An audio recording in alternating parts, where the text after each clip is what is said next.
quando você tá falando de O meu sucesso... acabou já, hein? É? É. Quando você tá falando de sucesso, de você acertar o timing das coisas, eu acho que tem algumas coisas que você precisa ter em mente. Né? Assim, você tem um primeiro grau de pensamento. Né? É um pensamento medíocre. É o pensamento que a maioria das pessoas tem em relação às coisas, tá? Quando a pessoa tem um primeiro grau de pensamento, elas nunca vão atingir qualquer tipo de sucesso financeiro. O que é a mediocridade? É assim, você olha para uma Ferrari e você fala, esse carro é incrível. Esse carro é muito bonito, esse carro é bacana, ele faz de 0 a 100 sei lá quantos segundos. Legal, esse é o primeiro grau de pensamento. Ah, tá. É uma coisa óbvia. É o que todo mundo pensa Tá. quando vê uma Ferrari, né? O que é o segundo grau de pensamento? É quando você pensa assim, cara, legal esse carro, mas quem dirige essa Ferrari? Como que essa pessoa pensa? Onde ela trabalha? Como ela conseguiu ganhar dinheiro de fato para poder comprar esse carro? Esse é um segundo grau de pensamento, né? Isso daqui deve ser aplicado em tudo na vida. Né? Então, você olha para o cenário de podcasts, o que está acontecendo hoje, e você fala, nossa, olha que legal aqui, esse podcast é legal, esse podcast é legal. Caralho, olha que podcast legal, tá bombando aqui, o Vilela é top. Esse é o primeiro grau de pensamento. O segundo é, ele é top, mas como que ele conseguiu fazer isso? Será que eu posso fazer igual também? Por quê? Como que ele pensa e tal? E aí você consegue fazer também.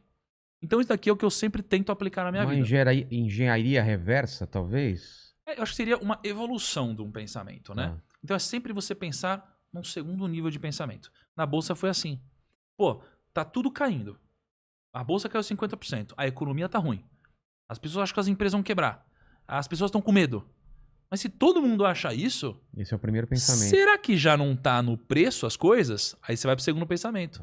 Porra, então eu vou fazer o contrário, né? Esse é o segundo grau de pensamento. O terceiro grau, pra mim, é você pegar as tendências. As tendências do mercado, né? Então, por exemplo, eu comecei a surfar uma tendência que é a tendência do mercado financeiro, a tendência da educação financeira no Brasil. Sim. A gente tem hoje 3,6 milhões, mais ou menos, de investidores na Bolsa. Só que quando eu comecei, a gente tinha 300 mil pessoas investindo na Bolsa.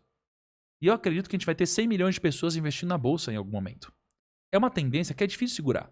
É quando você pega uma avalanche, você está embaixo dela, você tenta segurar ela. Não dá para segurar, né? Então, quando você fala do marketing digital, não dá para segurar o marketing digital. Você falou do Mercado Livre, tá todo mundo indo para isso, inclusive grandes empresas. Então, eu me posicionei no marketing digital. Eu não sabia que iria vir uma pandemia, alguma coisa assim. Mas quando apareceu, eu estava preparado para surfar essa onda melhor que os outros. Já colocou o pé lá porque sabia que... Exatamente. Então, assim, se você se posicionar nas tendências antes dos outros, você tem benefício.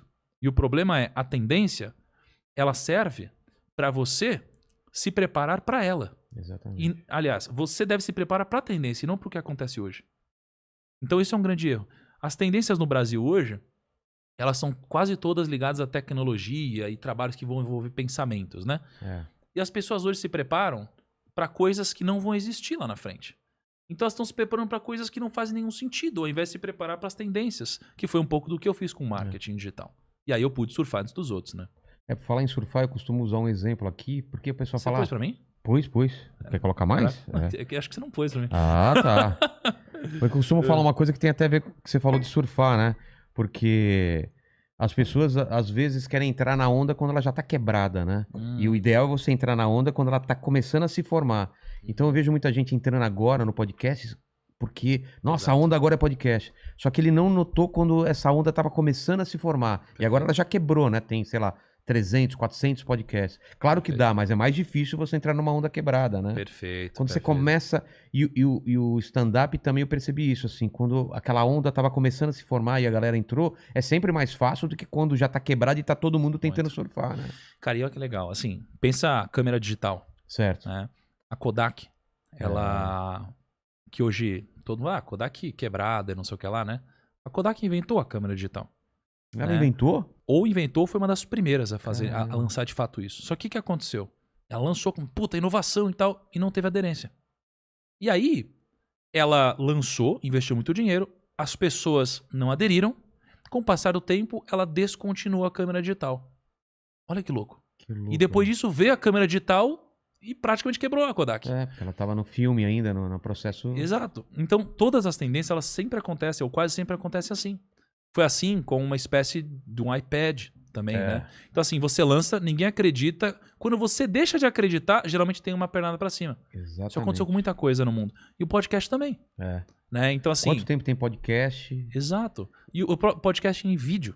Você já tinha gente fazendo em vídeo, aí todo mundo falou, não, nada a ver, podcast é áudio. Aí de repente, aí começou a bombar. E se você olha para os Estados Unidos, o Joe Rogan já tava bombando, quer dizer, a tendência é que uma coisa que acontece lá também aconteça aqui. Então, se você vê que lá tá esse movimento acontecendo, talvez aqui aconteça. Então, Perfeito, cara. E assim, uma das melhores formas de você fazer negócios bem-sucedidos é você olhar pra fora. Né? Então, por exemplo, a XP Investimentos, ela, porra, é uma das maiores corretoras do Brasil, né? Ela tem um momento que ela começou a crescer muito. E foi quando ela fez uma coisa muito simples, cara. Ela olhou pra fora, tinha um player lá fora chamado Charles Schwab, que é a mesma coisa que a XP aqui. E eles fizeram um esquema que eles abriram a plataforma deles para poder investir em vários lugares pela Charles Schwab. E a XP olhou e falou, peraí, por que eu não faço isso também? Aí ela criou o conceito de shopping center financeiro, fez isso. E ela explodiu e virou a XP. Então, uma forma muito simples de você crescer é você olhar o que está dando certo lá fora, ainda não deu certo aqui, e você faz isso. E você quer um exemplo inverso? Finanças. Os nossos canais de finanças aqui são os maiores do mundo. Ah, é? Do mundo, nenhum lugar. Só não sei em relação à China, não consigo acompanhar lá. Lá é um universo totalmente diferente. Exato, mas tirando a China, é o maior. São os maiores. E aí, lá, você tem canais de finanças agora que estão crescendo muito, não são maiores do que os nossos no Brasil ainda, mas estão fazendo exatamente o que a gente faz aqui. Eles estão olhando pra cá, pra ver o que deu certo. Olhando ou não, tá igual. Ou seja, porra, é só você olhar porque tá dando certo em algum outro lugar e trazer pra cá. Por isso que você ser um cara que consome conteúdo, que é antenado em outras línguas, te dá vantagem competitiva.